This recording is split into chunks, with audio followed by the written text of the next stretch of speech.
Yo, what is up guys? It's Pedro here, and in today's video I will be talking about the Washington football team needs to take advantage of this huge opportunity they have this offseason to make their team a lot better. So if you guys are new, make sure to subscribe for Washington and NFL content. Also, make sure to hit that like button. It helps out the channel a ton. So let's get right into the video.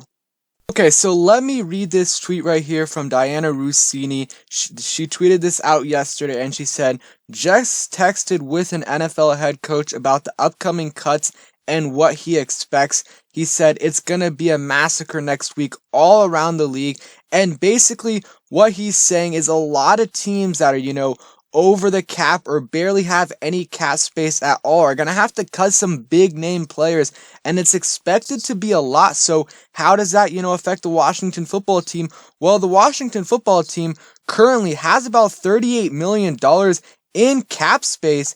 And, with Alex Smith getting released, that could go up, above $50 million, which is going to put them in a very good situation because these teams that, like I said, are over the cap or still need to clear up some cap space are going to have to release some big name players. And you've already seen in the last few days, this has happened a bit. I mean, the other day, Kyle Van Noy got released, not officially, but he is expected to be released. Kyle Rudolph from the Vikings, he got released.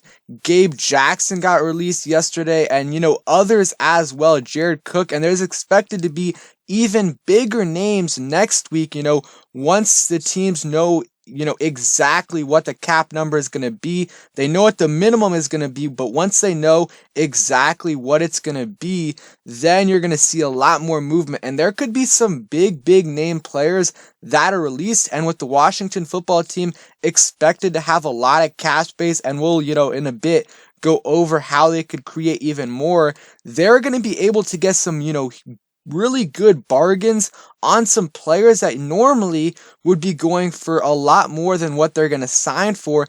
And this year in general, there's going to be a lot of one-year deals for a little bit cheaper because the cap is going to go down. So this is very good for the Washington football team. Sorry, and very bad for, a lot of the other teams in our division. I mean, you look at the Eagles, they're in a very bad cap situation. They're over the cap.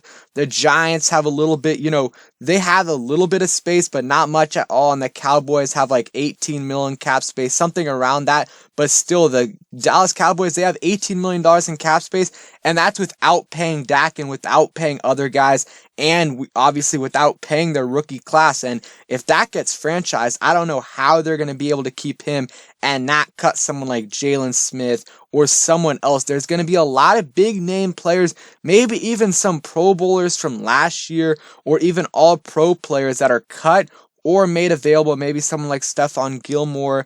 Jalen Smith from the Cowboys might have to get cut because they have a lot of high paid guys.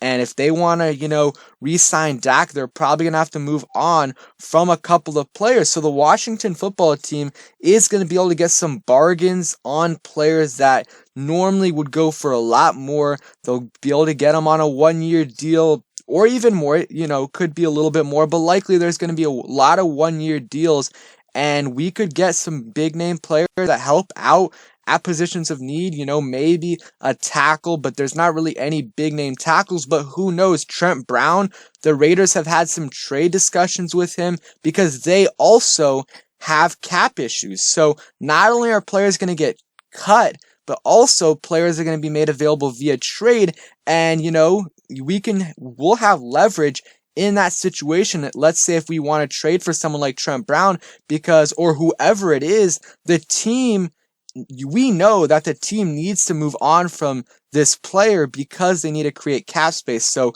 we might be able to get some players on, a bargain deal, whether it be via trade or the agency, and this is going to really help out the Washington football team. So maybe they could get a linebacker in free agency for pretty cheap. I still think the top name guys like, Levante David, Allen Robinson, if he hits the market, guys like that, I still think they're going to get paid, but those mid-tier guys might not get paid as much as they normally would, or maybe a mid-tier guy that's, 32, 33 years old, I don't think a team's going to give him a 4-year, whatever $1 million deal like they normally would. And you look at the Washington football team cap situation. I had to play around with the numbers a little bit, but they're at around $38 million.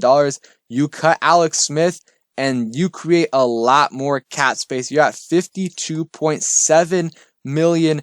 And the Washington football team doesn't really have any guys that they're going to cut to save a bunch of cap space.